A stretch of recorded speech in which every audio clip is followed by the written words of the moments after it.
Olá, seja muito bem-vindo ao Jornal da Record News. Esta edição também está ao vivo no nosso canal do YouTube e no Facebook da Record News. Agora vamos aos destaques desta quinta-feira. Brasil chega a 5.901 mortes por coronavírus. Somente nas últimas 24 horas foram 435 mortes. Mais de 85 mil pessoas já foram infectadas. Criatividade na pandemia. Com rotina completamente diferente, pessoas encontram formas inusitadas e até divertidas para sair de casa sem se expor ao vírus. Indígenas em meio à pandemia. Tribos vão para o meio da floresta amazônica para se afastarem do risco de contaminação. Barreiras sanitárias. A partir desta quinta-feira, moradores de Itacaré, na Bahia, só vão poder deixar a cidade com autorização da prefeitura. Mesmo em quarentena, aniversários não podem passar em branco. Bebê é fantasiado de auxílio emergencial para comemorar os 7 meses de vida.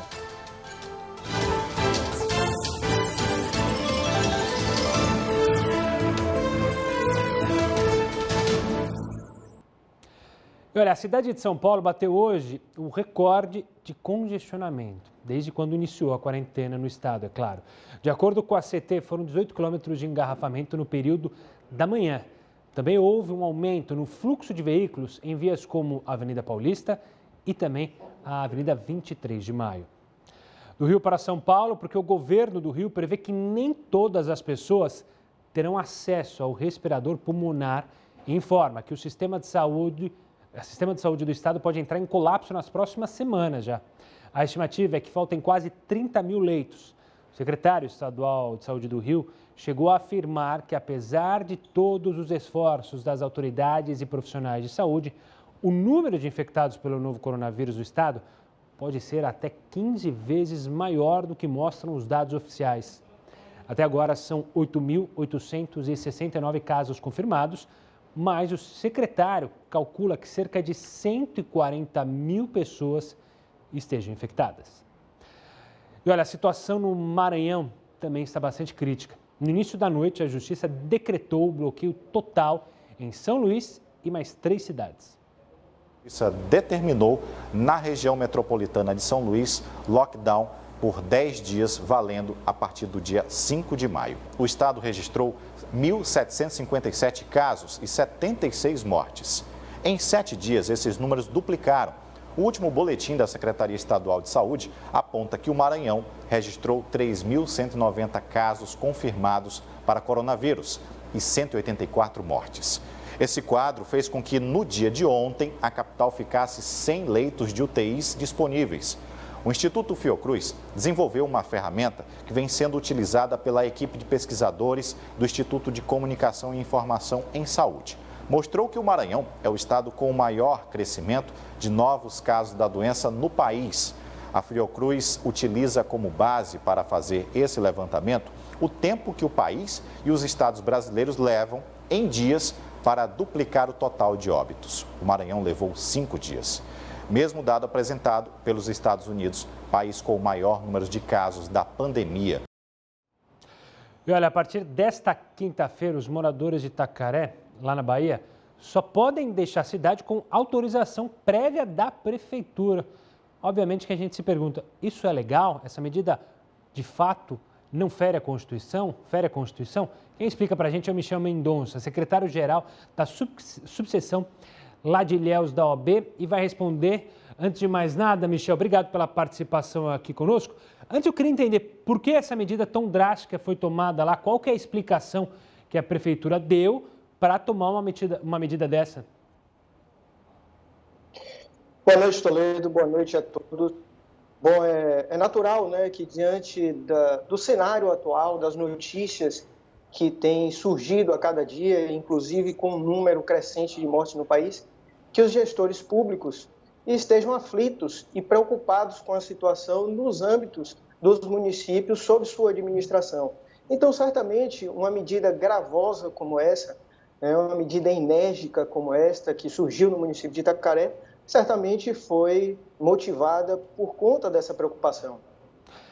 E me diz uma coisa, Michel, ela é legal? O que as pessoas estão fazendo? Elas podem entrar na justiça? para poder, porque tem gente que possivelmente que pode ir para outro município trabalhar. Como é que está a situação? Bom, há notícias, inclusive, em outros estados e outros municípios no país, em que existiram, sim, a proposição de ações, a propositura de ações judiciais em busca de autorização para que as pessoas possam circular livremente. Tá? O que se tem atualmente é de que uma medida como essa, ela restringe, de algum modo, a liberdade das pessoas. Ou seja, se fosse uma situação não como a que a gente está vivendo, uma pandemia, com certeza ela feria o nosso direito de ir e vir. O fato de ter a pandemia ameniza essa... A gente está ouvindo... Você está me ouvindo ainda, Michel? Acho que perdemos o contato com o Michel, certo? Acho que a gente perdeu o contato.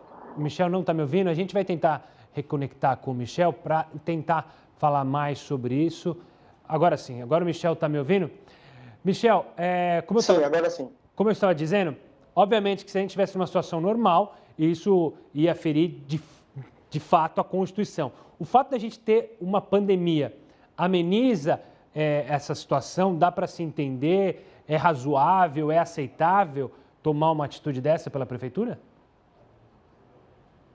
Olha, é uma situação bastante complexa, mas nós vivemos num Estado republicano em que dizemos que é um Estado democrático de direito. Se é um Estado democrático de direito, é natural que o direito precise ser cumprido. E aqui eu não estou falando se a medida é positiva ou negativa, eu estou falando da juridicidade da medida.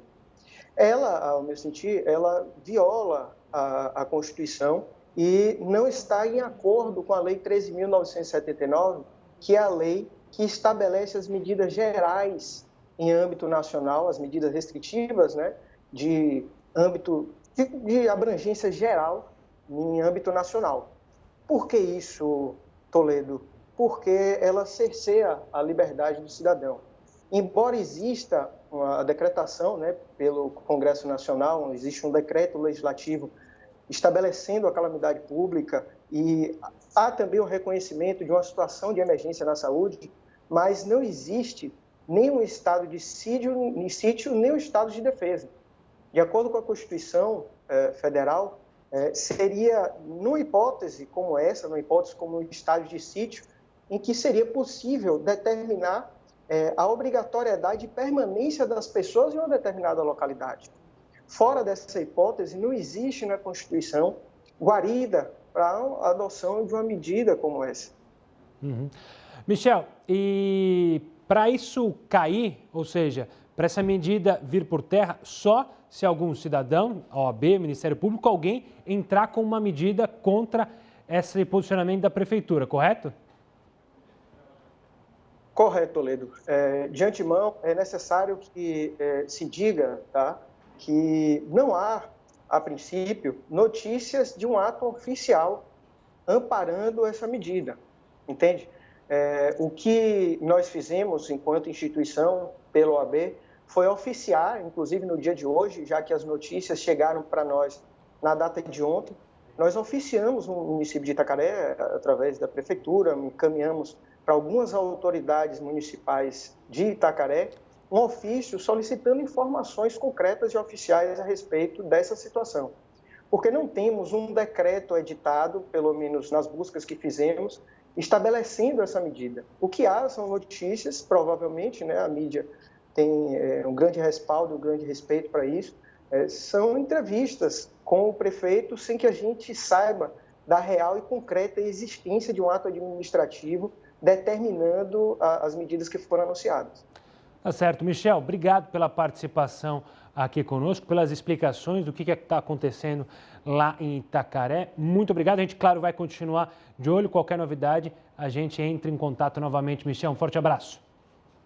E olha, a Prefeitura de Itacaré, na Bahia, só permite que as pessoas saiam da cidade com autorização. Na sua opinião, isso é ou não uma violação de direito de ir e vir? A gente trouxe aqui a entrevista para você entender a opinião de um especialista e aí você, claro, tem todo o direito de discordar ou de concordar. Para participar, você pode mandar um WhatsApp para o nosso WhatsApp, uma mensagem de texto, que é o 942-128-782, ou então participar nas nossas lives do Facebook, também na nossa transmissão ao vivo no YouTube e também pelo Twitter com a hashtag JRNews. Mande a sua mensagem, participe do Jornal da Record News. Agora a gente fala da Procuradoria-Geral da República, que denunciou o deputado federal Aécio Neves, lembra dele? Pois é, pelo recebimento de propina de 65 milhões de reais. O dinheiro teria sido pago por construtoras em troca de benefícios em obras de usinas hidrelétricas. De acordo com a PGR, os crimes de corrupção passiva e lavagem de dinheiro teriam sido cometidos enquanto ele ocupava os cargos de senador e antes governador de Minas Gerais. A Procuradoria disse que Aécio recebeu 30 milhões de reais do grupo Odebrecht e 35 milhões da construtora Andrade Gutierrez. O deputado nega as acusações.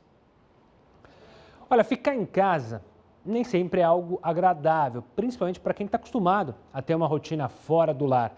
Antes da pandemia, muitos brasileiros só voltavam para casa na hora de dormir. Mas como tudo mudou, as pessoas tiveram que encontrar formas inusitadas e até divertidas para sair de casa quando necessário, mas sem se expor ao vírus. Muita cena inusitada tem ganhado a internet nos últimos dias, você deve ter visto alguma coisa por aí. Esse dinossauro passeando com um cachorro, por exemplo, foi uma delas e chamou a atenção nas redes sociais durante essa pandemia. O responsável por essa cena foi o empresário que sempre passeou com o cachorrinho, mas que não podia mais sair de casa por causa do coronavírus. Ele decidiu encontrar uma forma pra lá de diferente para não se expor ao vírus. Mas não foi só ele que usou o dinossauro, não. Um médico de São Sebastião, no litoral de São Paulo, já estava sem contato com a família há mais de um mês. Como ele atua na linha de frente contra o coronavírus, preparou uma surpresa especial para abraçar o filho. No começo, o menininho não entendeu muito a situação, mas aí depois foi só alegria. Além dos brasileiros, tem muitas outras pessoas usando essa criatividade. Lá nos Estados Unidos, um homem se apaixonou por uma mulher justamente no meio da quarentena. E para evitar o contato físico, usou uma bolha gigante para encontrar ela. Toda a paquera foi feita de forma remota. E apesar da mulher estar sem máscara, ele deu um jeitinho para organizar esse encontro. Os chineses também resolveram dar aquela inovada. Como a circulação do coronavírus diminuiu na China, as pessoas já estão podendo aproveitar os dias nos parques. Mas o cuidado, claro que ele continua. Um casal resolveu criar uma roupa inflável para o filho. A criança, que tem só 2 aninhos, ficou igualzinho a um astronauta. A roupa de proteção foi equipada com purificador de ar, monitor de qualidade do ar e até um ventilador elétrico. Além de proteger contra o vírus, as fantasias também estão servindo para alertar a população. Na Indonésia, alguns bairros estão recebendo uma ajuda, digamos que de outro mundo. Voluntários estão se fantasiando de fantasmas para assustar as pessoas, ou melhor, para lembrar elas da quarentena e fazer com que fiquem em casa. Essas estratégias têm dado certo, viu? E a população tem evitado sair e quando sai, são mais responsáveis e estão se protegendo melhor. Cada uma, você tem feito algo de diferente para quando vai sair de casa ou está mas usando a máscara como tem sido orientado pelas autoridades? Bom, o avanço do coronavírus no Brasil também fez indígenas, veja só, se preocuparem. E eles estão se refugiando no interior da floresta amazônica. A gente fala mais sobre isso no próximo bloco. Agora eu te espero na nossa primeira live.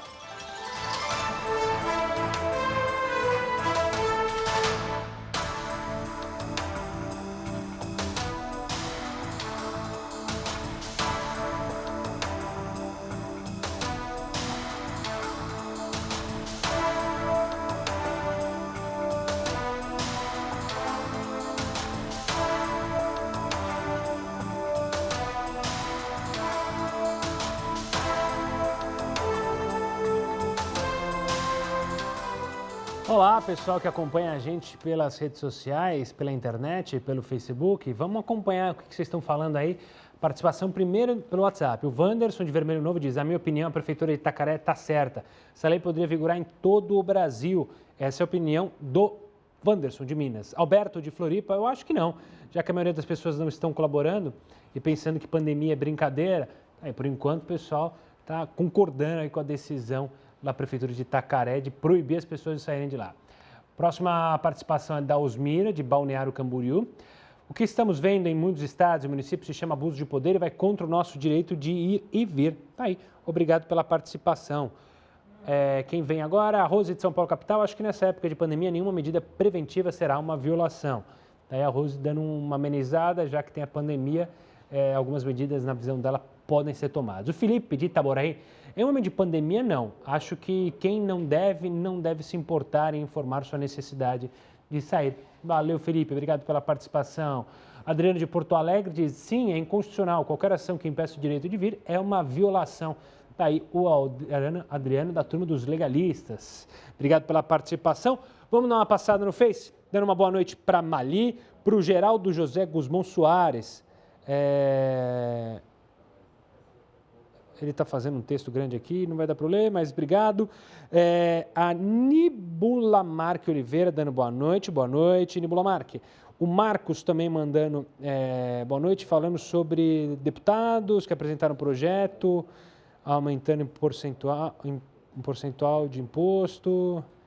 É um verdadeiro absurdo. Olha, o que tem de deputado apresentando proposta, eu não vou falar qual a proposta é, porque eu não tenho certeza dos detalhes, mas o que tem de deputado que apresenta proposta só para parecer que ele sabe que não vai adiante, Marcos, muitos usam disso até para aparecer na mídia.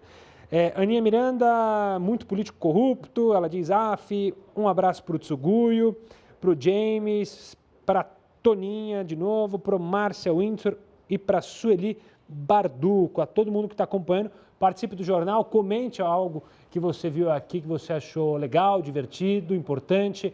Fique à vontade, pode participar tanto aqui pelo Facebook quanto pelo Twitter. No Twitter, use a hashtag JRNews. Eu espero você em mais 30 segundos na tela da sua TV.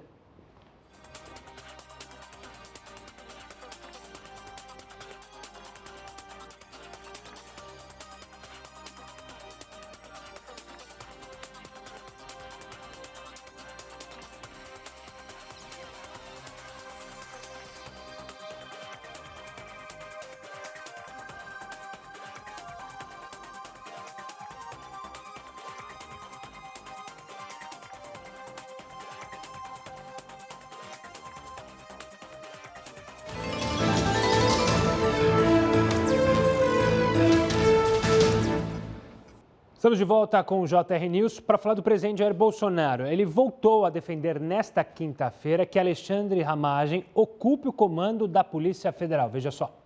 O meu desabafo de manhã foi nesse sentido.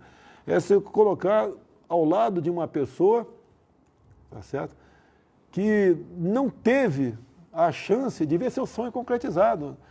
Nós não podemos, eu faço um apelo ao ministro do Supremo Tribunal Federal, aos demais ministros, não é por mim, é pela vida pregressa desse homem, pelo seu passado, por tudo aquilo que já fez pela pátria, no combate à corrupção, no combate à criminalidade, que reveja essa situação para que ele possa assumir. E a relação de amizade que ele tem comigo é porque ele foi designado como uma pessoa melhor preparada naquele momento, mais experiente naquele momento, para participar da segurança do presidente da República. Mais cedo, o presidente afirmou que a decisão do ministro do Supremo Tribunal Federal, Alexandre de Moraes, foi política. Ele ainda acrescentou que a nomeação do próprio ministro pelo ex-presidente Michel Temer foi por amizade. Moraes interferiu na nomeação, alegando que a possibilidade de Bolsonaro usar o cargo que Ramagem assumiria para conseguir informações de processos da própria Polícia Federal. E olha, o Supremo Tribunal Federal derrubou hoje, por unanimidade, a medida provisória que restringia a lei de acesso à informação.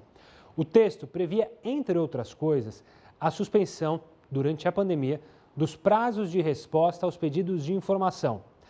A OAB pediu para que esse trecho fosse suspenso, o que foi atendido em caráter liminar pelo ministro Alexandre de Moraes. Nesta quinta-feira, o plenário confirmou a suspensão defendida por Alexandre de Moraes preliminarmente.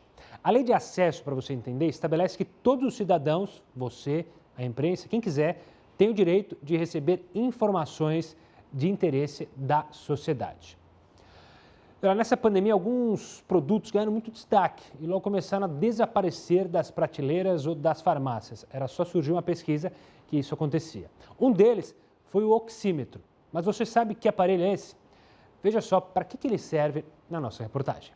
O oxímetro é aquele aparelho que lembra um pregador de roupa e que é colocado na ponta de um dos dedos da mão dos pacientes nas triagens dos hospitais. Ele serve para medir a oxigenação do sangue de forma não invasiva. O oxímetro funciona da seguinte forma: ao envolver o dedo, um lado dele emite raios infravermelhos e o outro absorve essa luz. A hemoglobina, combinada com o oxigênio, tem uma cor e a não combinada tem outra. Assim, pela absorção da luz, o oxímetro detecta a quantidade presente de cada tipo de hemoglobina e traz o resultado da saturação do sangue em porcentagem. A porcentagem de saturação considerada normal pelos médicos é acima de 95%. Mas por que ele se tornou um item tão procurado? É que ele pode ser um aliado importante para detectar casos graves de Covid-19. Isso porque um dos sintomas mais preocupantes e que pode levar à morte é a insuficiência respiratória. E é nesses casos em que o oxímetro pode ajudar. Como ele capta a oxigenação do sangue, o uso dele pode auxiliar pacientes a detectarem uma deficiência na capacidade de captar o oxigênio do ambiente antes que o estado de saúde se agrave. Mas o uso do aparelho em casa é contestado por alguns médicos. Segundo especialistas, o dispositivo precisa ser operado por alguém que consiga interpretar o resultado, já que nem toda pessoa que apresenta baixa oxigenação do sangue está infectada pelo coronavírus. A busca pelo oxímetro cresceu tanto durante a pandemia que na última semana o termo foi um dos mais buscados, segundo o Google. Ele custa pouco mais de R$100 e muitas lojas relatam que já não tem mais o produto nem no estoque. Pois é, qualquer pesquisa que surge, as pessoas acabam sendo instigadas a irem atrás do remédio ou do produto. Agora a gente fala de um assunto que tem preocupado muito, sobre a questão dos índios. O avanço do coronavírus no Brasil fez indígenas se refugiarem no interior da floresta amazônica para se afastarem do risco de contrair a doença. O que preocupa é que esse povo é historicamente mais vulnerável às doenças causadas por vírus e bactérias. Para entender como está a situação dos índios, eu converso agora com Dario Kupenawa, que é vice-presidente da Associação do Povo Yanomami. Dario, obrigado pela participação aqui conosco.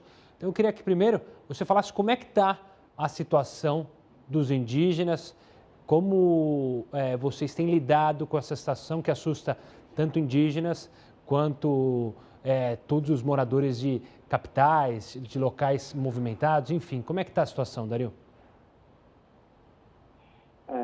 Boa noite a todos, né?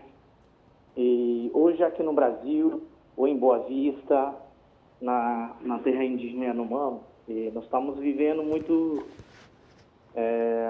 uma situação muito grave, né? Aqui no estado de Roraima e o estado do Amazonas também, porque o nosso território fica ligado a dois estados, o estado de Roraima e o estado de Amazonas. Então, na terra Yanomami ainda não chegou esse pandemia coronavírus e na terra Yanomami, e mais como nós do Cará Associação Yanomami, a gente está monitorando através de radiofonia nas terras indígenas, conversando com as lideranças locais, conversando com os nossos xamãs, avisando e contando histórico nesse pandemia coronavírus que está aproximando do nosso território e agora o povo Yanomami está correndo muito risco, porque as nossas lideranças tradicionais, eles estão muito preocupados, eles estão muito tristes por causa disso. Essa pandemia vai entrar no seu território. Então, isso, hoje em dia, as comunidades, algumas comunidades, e eles estão isolados, isolamento social, e nas suas terras e nas suas comunidades, eles não podem vir aqui na cidade, para outros municípios, não buscarem essa pandemia coronavírus na cidade, e agora os Yanomami estão isolados e nas suas terras, nas suas comunidades. Dário, me diga uma coisa, e como é que tem sido o respaldo de autoridades, seja a FUNAI, seja os governos estaduais, aí, como você disse, Amazonas, Roraima, ou o governo federal? Tem havido pelo menos o diálogo? Olha, isso a gente já tentamos dialogar os órgãos públicos, como governo do estado e também o governo dos municipais, a gente não conseguiu. O único que a gente conseguimos, e quando falamos videoconferência com o governador, a gente falou um pouco sobre a realidade dos povos indígenas geral, e para tentar minimizaria esse trânsito da sociedade não chegarem nas nossas terras, né? Isso a gente já conversamos um pouco isso, mas na terra Yanomami é grande, né? Quase 9 milhões de hectares. Aí o acesso muito difícil para chegar lá, e só de avião pequeno, 5 passageiros, você pode sobrevoar vários territórios de Yanomami, mas você não vai conseguir. Mas a gente já conversou um pouco isso, quantos pandemia chegarem na nossa casa, nossa comunidade, o Estado poderá ajudar quando o Yanomami vai ser removido aqui em Boa Vista, por exemplo, para isolar um pouco aqui em Boa Vista, não infectar outras doenças aqui na cidade, por exemplo, no HGR. Isso a gente discutiu um pouco isso, porque aqui é já misturado, não indígena, pessoa do migrante da venezuelanos, indígenas, assim. A gente falou um pouco isso, mas os órgãos públicos não se posicionou sobre isso. Tá certo, Dário, eu quero agradecer demais a sua participação aqui conosco. Torço para que essa doença não chegue, como você disse, ainda não chegou aos Yanomamis, e a gente torce para que isso continue. Obrigado e até uma próxima. Dário, a gente conversou aqui para falar sobre a questão dos índios lá no Amazonas e também em Roraima. Obrigado pela participação. Agora a gente fala sobre economia doméstica. Alguns produtos caíram de preço por causa da queda nas vendas. Para falar sobre quais são esses produtos, eu converso agora com o Heródoto Barbeiro, que já participa aqui conosco. Antes de mais nada, uma boa noite, Heródoto. A gasolina eu sei que baixou de preço. O que mais que baixou? Olha, Gustavo, tem uma opção de coisa que baixou, mas antes eu só queria dar uma palavrinha sobre essa reportagem que você acabou de apresentar. Quando nós conversamos hoje à tarde sobre a reunião de pauta e convidamos, então, esse representante para conversar, apenas para lembrar um detalhe o seguinte, é muito importante que os indígenas estejam sofrendo toda essa preocupação. Pelo seguinte, que quando os portugueses chegaram no Brasil, no comecinho do século XVI, 1510, 1520, houve uma grande mortalidade de indígenas no Brasil. E essas mortes não foram provocadas por guerra, nem por apresamento, como aconteceu depois, mas principalmente por causa de uma série de doenças que existiam na Europa e não existiam aqui entre nós. Só para você ter uma ideia, aqui não havia sarampo. Quando, então, os portugueses e espanhóis trouxeram o sarampo para cá, logicamente, trouxeram doentes, uma boa parte, então, das pessoas, dos índios, então, morreram, principalmente aqueles que estavam no litoral brasileiro. Por isso, esses que escaparam estão mais na região central ou no interior do Brasil, como você mostrou nessas imagens aí. Então, apenas um detalhe da nossa história para a gente saber já do perigo que significava, então, para essas populações do passado, trazer doenças estrangeiras para cá. Bom, voltando, então, aqui ao nosso tema agora, Gustavo. As coisas todas estão ficando mais baratas. Então, por exemplo, o cidadão tem um carro velho. Ele não vai vender o carro agora. Por quê? Porque o preço está muito baixo. Não é verdade? Claro. Se ele tem uma casa para vender, bom, eu não vou vender agora porque o preço está muito baixo. A não ser que o indivíduo esteja realmente com a corda no pescoço. E aí, então, num momento como esse, é um momento em que as pessoas procuram não vender. Mas os espertos procuram comprar.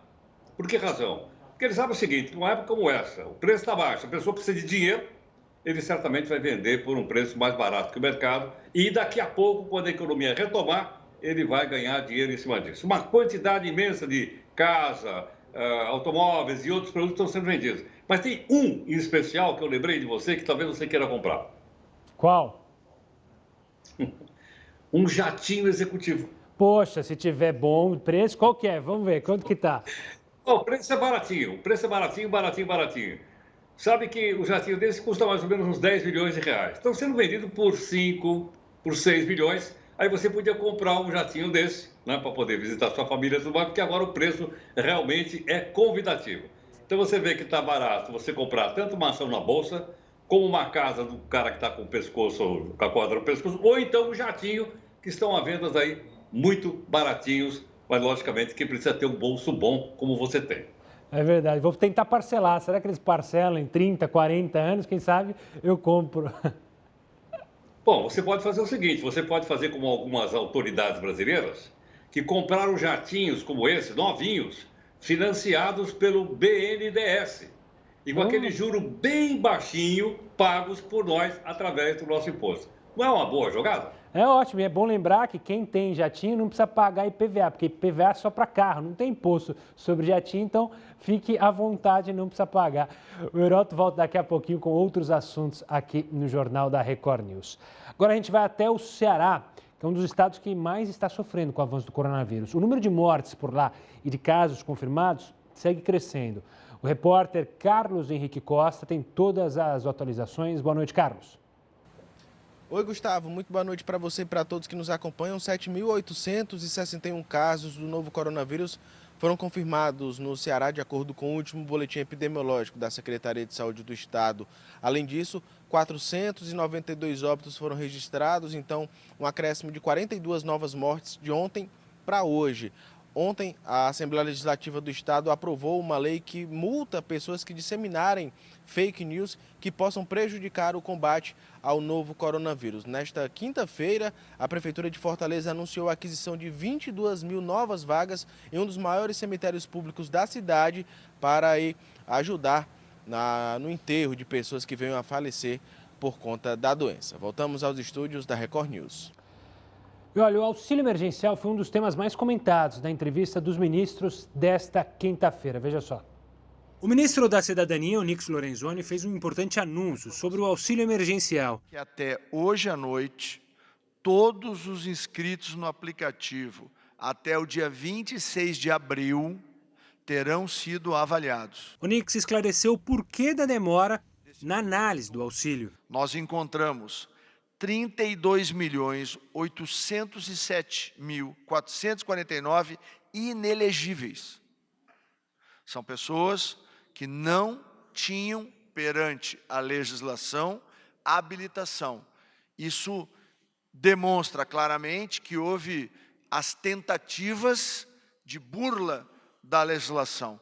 E isto acabou dificultando a rapidez da análise daqueles que tinham direito. A data do pagamento da segunda parcela ainda não foi anunciada. O ministro também explicou o motivo. Nós transferimos à Caixa Federal recursos do governo federal no valor de 35 bilhões de reais. Portanto, agora nós precisamos receber para quem foi, quando foi, para que conta foi, para que nós possamos, então, cumprir todas as regras para poder autorizar o início do pagamento da segunda parcela. Outra novidade foi o lançamento de uma ferramenta para que os recursos transferidos para os municípios possam ser fiscalizados. Nós vamos noticiar o número de municípios brasileiros e quanto cada município recebeu, quais programas que o município escolheu para permitir que a cidadania deste município, que a comunidade possa acompanhar diariamente como é a execução desses recursos. A ministra Damares Alves também estava presente na entrevista coletiva. Ela ressaltou que vai haver uma reformulação no programa Saúde da Família. Nós temos no Brasil o programa Saúde da Família. E não era uma norma o programa Saúde da Família visitar os abrigos de idosos. A partir de agora, isso vai ser uma política pública que vai ficar no Brasil. Nós acreditamos que isso vai mudar a política pública de atendimento de idosos no Brasil. A ministra aproveitou a ocasião para mostrar o modelo de máscara ideal para quem precisa se comunicar com pessoas surdas e mudas. A nossa Secretaria da Pessoa com Deficiência tem chamado a atenção para os surdos, a leitura labial. Então, quem trabalha com surdos, a máscara para leitura com labial, ela precisa ser transparente. Damares ainda anunciou que o Disque 100, além de ser um canal de denúncias, também terá outra função a partir de agora. Por isso, a ministra deu um recado para os idosos. Está se sentindo sozinho em casa, quer conversar com alguém, não tem com quem conversar, Disque 100 está à disposição de vocês. Pode ligar 24 horas. A indústria do cinema está tentando se adaptar à situação inédita causada pela pandemia do coronavírus. Estreias foram adiadas e salas estão fechadas. Por isso fica a preocupação, qual será o futuro delas, principalmente aqui no Brasil. Você acompanha isso ainda nesta edição. Agora eu te espero em mais uma live.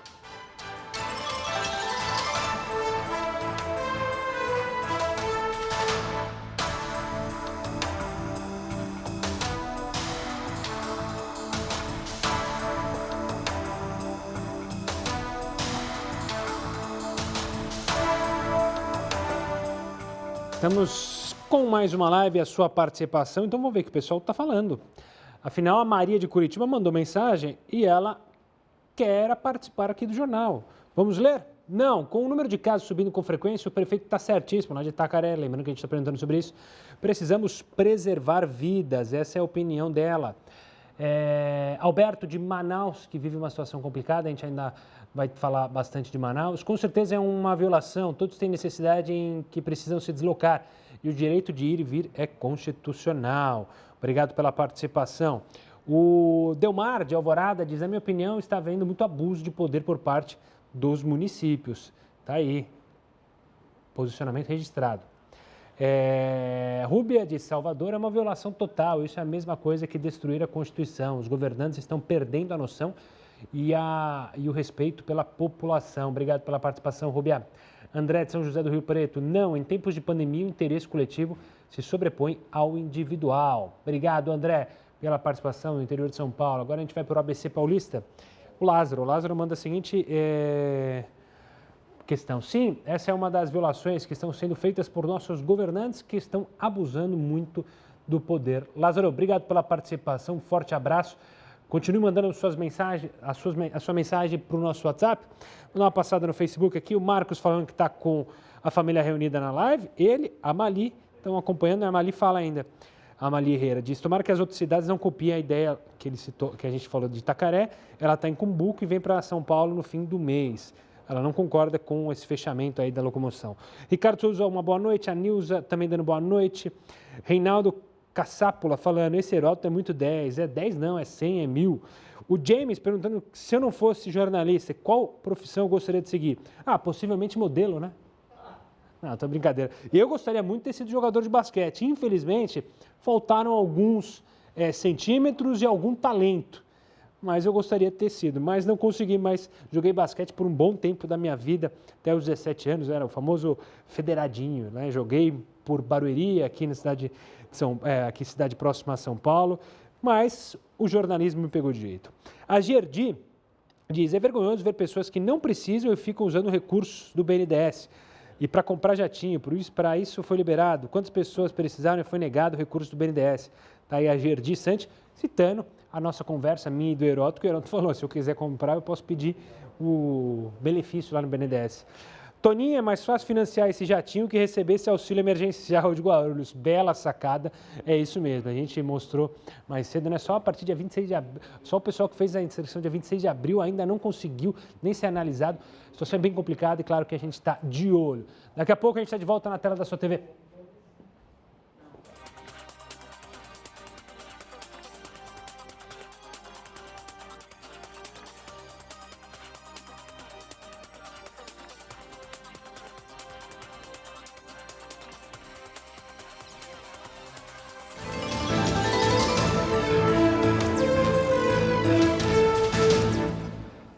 Olha só, a indústria do turismo, a gente tem falando bastante, ela prevê um colapso e está pedindo ajuda do governo federal para tentar sobreviver.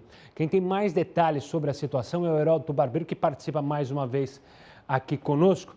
Heródoto, eles estão desesperados, né? Não só quem trabalha na questão formal do turismo, ou seja, companhias aéreas, empresas que fazem agenciadoras de viagens, mas também aquele pessoal que vive do trabalho informal provocado pelo turismo, né, em cidades que ali se aproveitam da movimentação dos turistas, né?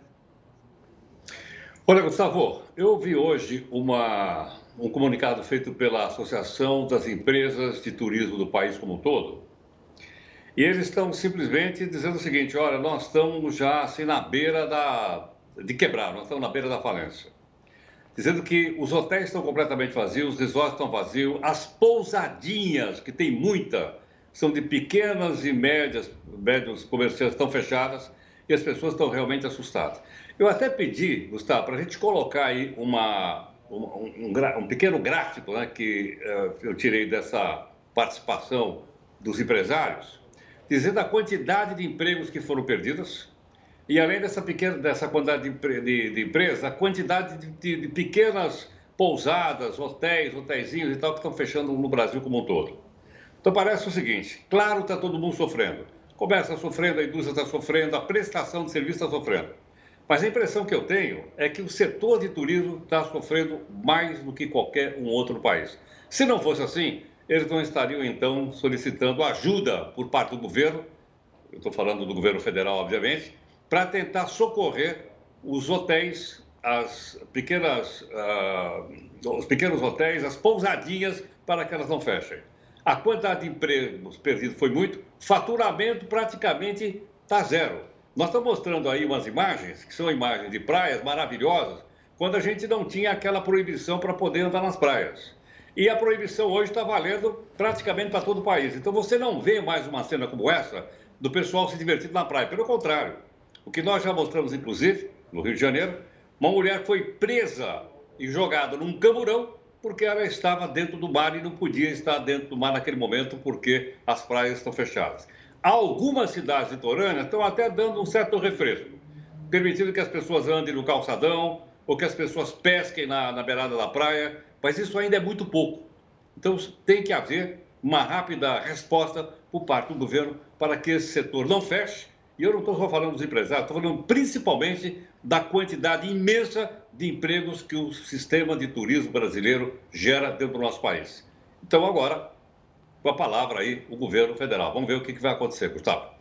Vamos ver a tela que o Heródoto pediu para a gente mostrar aqui. A tela está aí? Aí está a tela aparecendo aí na tela, Heródoto. São 14 bilhões de reais já de prejuízo e mais de 295 mil demissões. Ou seja, é um setor que está pedindo muito socorro, né, Heródoto? Exato. E esses 295 mil, eles estão na área de prestação de serviço.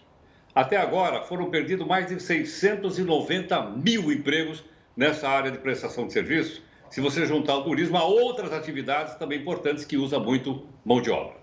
Bom, Heródoto, obrigado pela participação. Daqui a pouco ele volta. É bom lembrar que o nosso turismo é quase que engatinha, né? Comparado a outros países, a gente tem pouquíssimas visitas de turistas aqui no Brasil. Por potencial que a gente tem, que fique bem claro. A gente tem um potencial enorme, um país com belezas naturais impressionantes, locais maravilhosos para se conhecer, mas a gente engatinhava e ainda assim agora está sofrendo demais, são inúmeros empregos, como a gente mostrou, sendo perdidos. Agora a gente fala da Agência Nacional de Vigilância Sanitária, que aprovou 8 novos testes para diagnóstico de coronavírus no Brasil. Com isso, o país contabiliza já 59 testes registrados, homologados.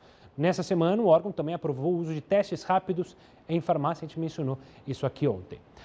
Bom, o Superior Tribunal de Justiça, a gente volta a falar sobre questões jurídicas, remarcou para o dia 5 de maio o julgamento do recurso do ex-presidente Lula contra a condenação no caso do Triplex.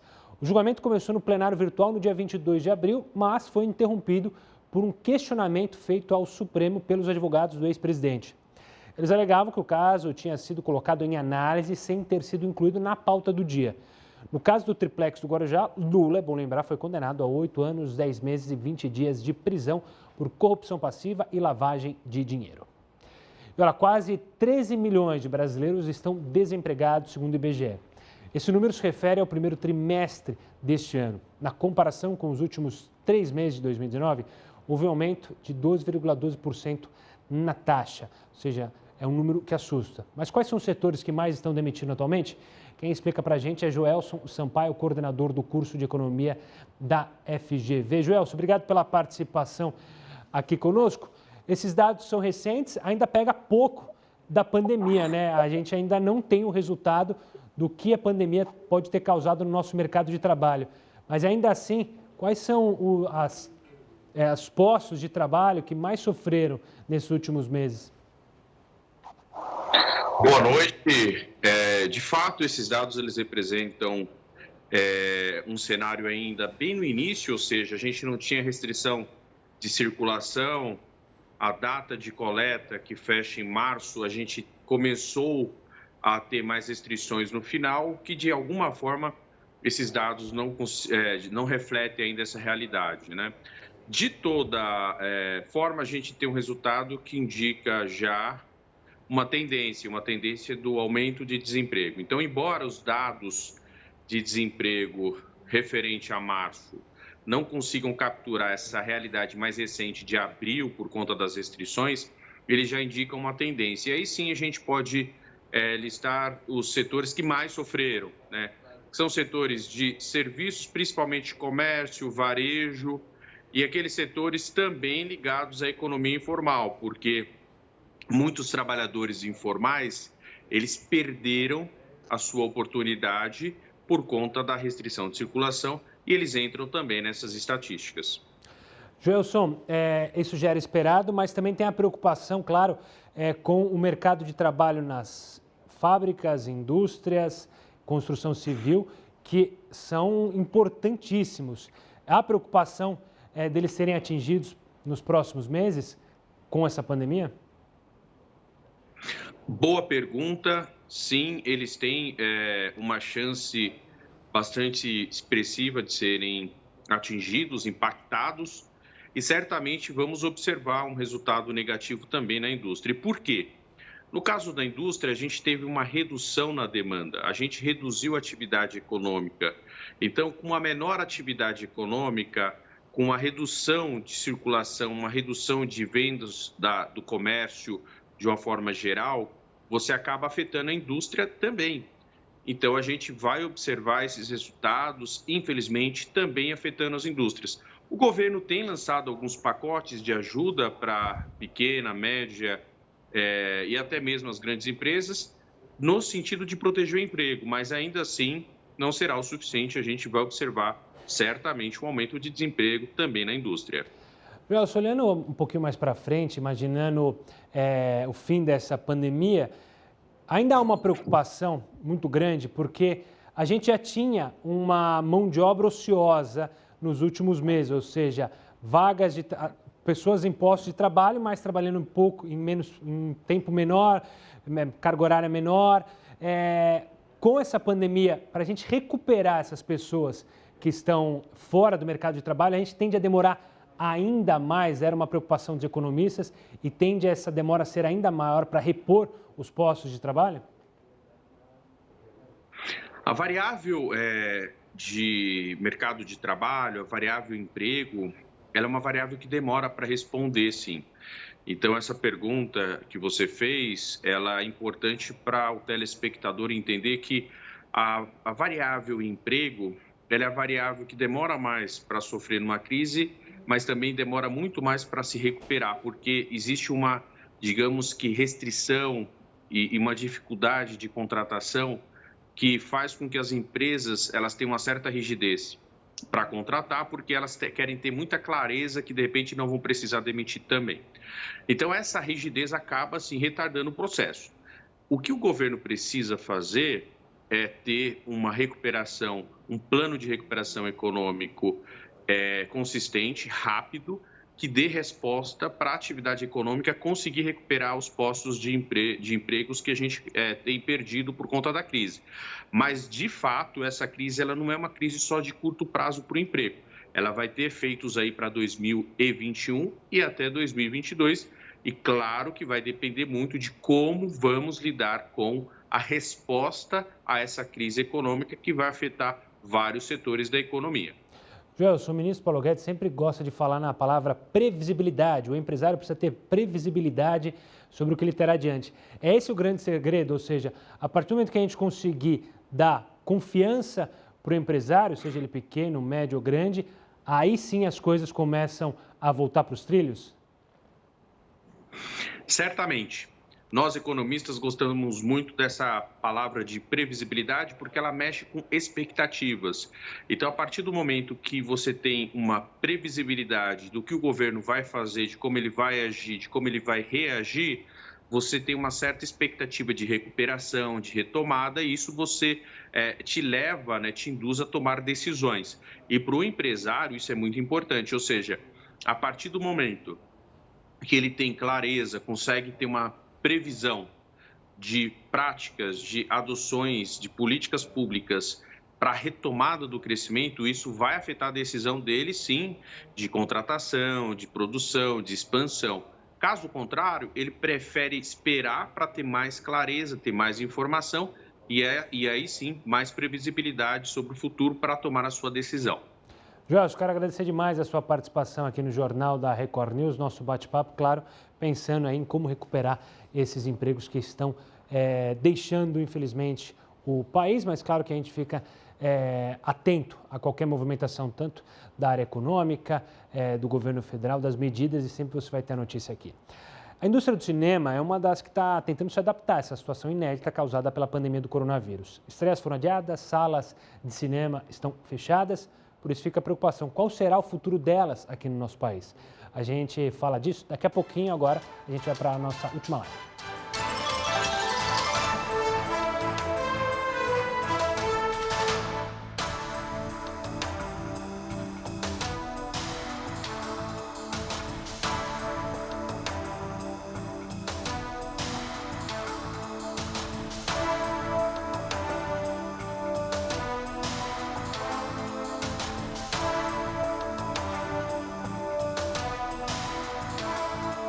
Estamos de volta com a sua participação. A gente está perguntando da Prefeitura de Itacaré, lá na Bahia, que só permite que as pessoas saiam da cidade com autorização. Então, o que você acha dessa medida?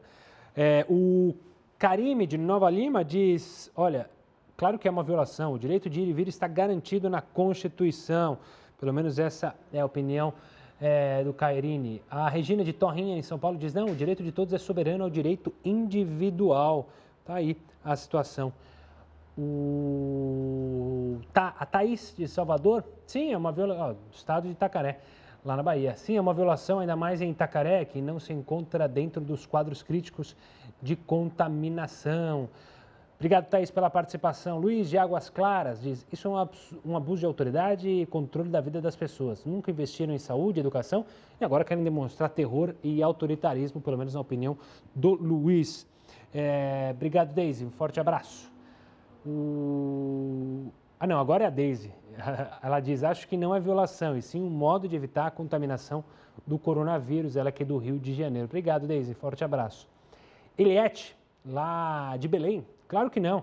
Nesse momento é necessário que os governos controlem esses acessos para evitar a proliferação dos vírus. Obrigado pela participação, todo mundo que tem mandado mensagem no nosso WhatsApp. É um assunto que gera, claro, sempre uma tensão, uns dizem que não, outros dizem que é sim um abuso de autoridade. O fato é que a medida foi tomada em Itacaré. Uma telespectadora falou que Itacaré nem aparece com os maiores números, mas a preocupação é justamente para que não ocorra o que aconteceu em cidades próximas que estão já entrando em colapso, como a gente mostrou antes do início do jornal, já até estados grandes como Rio de Janeiro, São Paulo, começam a temer um colapso no sistema da saúde, ou seja, não ter vaga para as pessoas poderem se medicadas, poderem ir até um leito. A gente tem mais alguns minutinhos, mais alguns segundinhos, eu quero fazer o convite para você acompanhar no nosso último bloco. Daqui a pouquinho a gente volta com mais informações para você, falar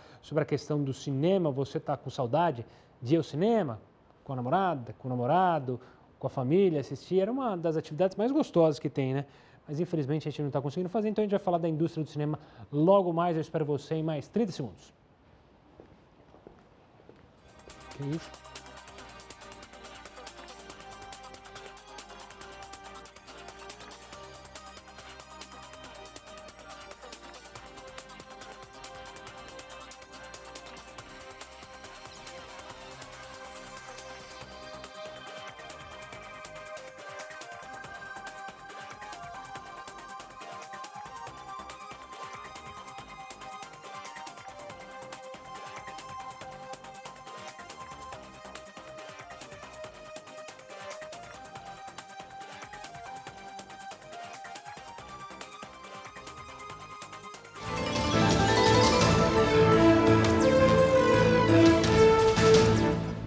E o ministro do Supremo, Celso de Mello, determinou que a Polícia Federal ouça o ex-ministro da Justiça, Sérgio Moro, em até 5 dias.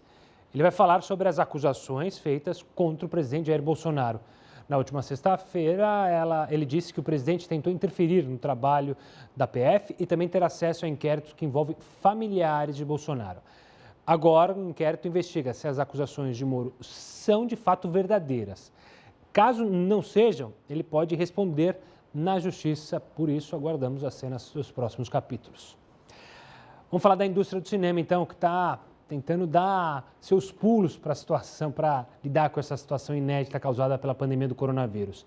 São várias estreias que foram jogadas para o segundo semestre, as salas estão fechadas e o clima de incerteza só cresce. Mas qual será o futuro das salas de cinema no Brasil depois que a pandemia acabar? Não tem como a gente negar que a pandemia do coronavírus deixou o nosso dia a dia mais próximo de uma ficção. Mais diferente daquilo que acontece com os blockbusters, as portas dos cinemas estão fechadas, o público está em casa e as grandes estreias foram adiadas. Com isso, pela primeira vez na história, o Brasil passou a registrar um faturamento zero de bilheteria. Só uma rede gaúcha que reabriu 2 unidades em meio a essa pandemia do coronavírus. Nas redes sociais, a orientação é que o público use máscaras e que as pessoas sentem com 2 metros de distância uma das outras. Vale lembrar também que aquelas aglomerações em espaços fechados contrariam as recomendações de todas as autoridades de saúde. A crise do coronavírus afetou diretamente as exibidoras, que, assim como as empresas de outros ramos, temem não conseguir pagar as contas e precisar fechar as portas. Assim, aquele número de salas de cinema no país, que chegou a 3.500 em 2019, pode cair.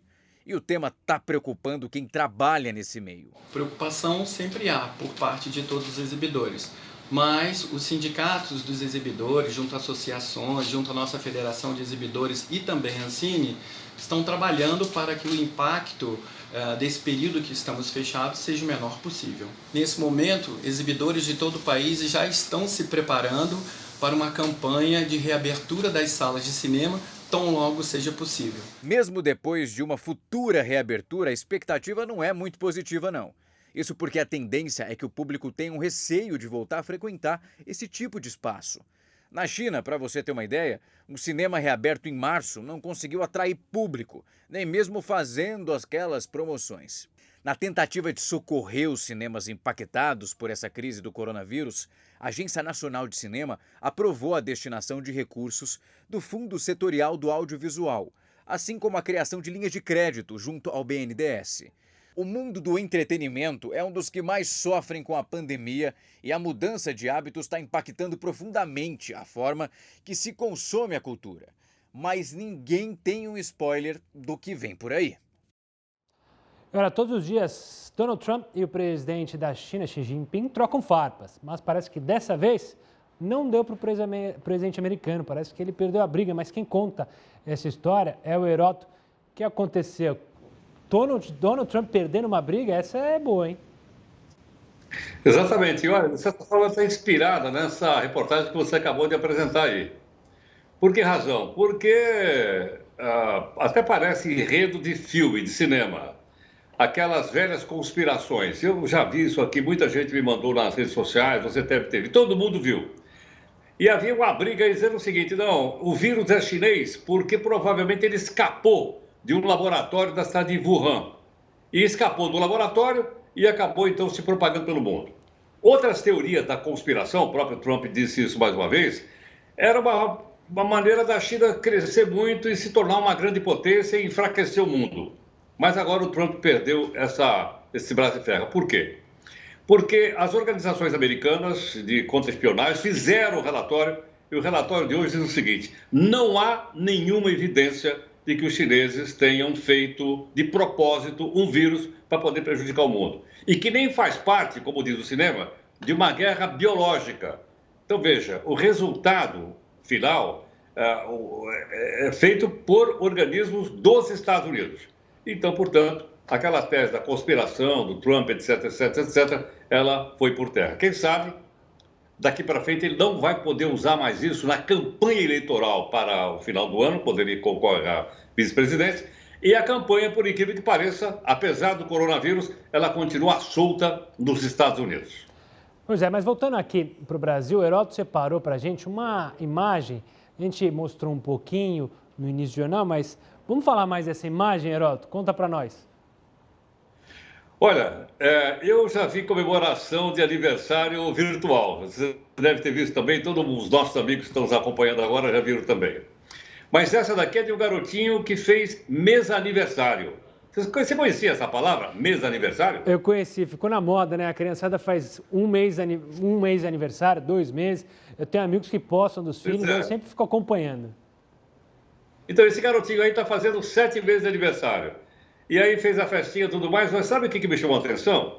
Você tá olhando aí os símbolos que estão enfeitando o bolo, enfeitando a mesinha ou não? É da Caixa, né? Situação e análise é ótimo. É da Caixa porque a família tinha recebido aqueles R$600. E aí resolveu colocar os símbolos da Caixa. Agora eu queria até, se você me permitir, fazer uma sugestão. Claro. Acho que, como isso aqui viralizou na internet, nós estamos mostrando aqui no jornal, um monte de gente está vendo, eu acho que o mínimo que a Caixa podia fazer seria mandar um presentinho de aniversário para ele. Você não acha ou não? Acho, parece que está em análise. Parece que está em análise, daqui a pouco, quem sabe, sai o pedido aí da família, o seu pedido. Mas a carinha do garotinho é sensacional, uma carinha de assustado. Assim, o que está acontecendo aqui? Muito boa essa imagem, Heródoto. Olha, ele é bom de marketing, esse menino aí, ó. Esse menino tem que trabalhar no marketing, certo ou não? Ele está fazendo o marketing de um banco grande, que é a Caixa Econômica, e quem sabe, então, o pessoal da Caixa fique sensibilizado e mande um presentinho de aniversário para ele. Vamos ver se eles deixam a situação de análise para confirmado. Heródoto, um forte abraço, uma ótima noite e até amanhã. Ei, peraí, amanhã não é feriado? Feriado só no nome, pra gente aqui, ó, trabalho. Você vai estar junto aqui comigo, não adianta falar que tem feriado não. Vai estar aqui junto, a gente espera. Eu, Heródoto e toda a nossa equipe, esperamos vocês amanhã. Jornal da Record News termina agora e você acompanha agora mais uma edição do Jornal da Record. Uma boa noite e amanhã temos um encontro marcado. Tchau, tchau.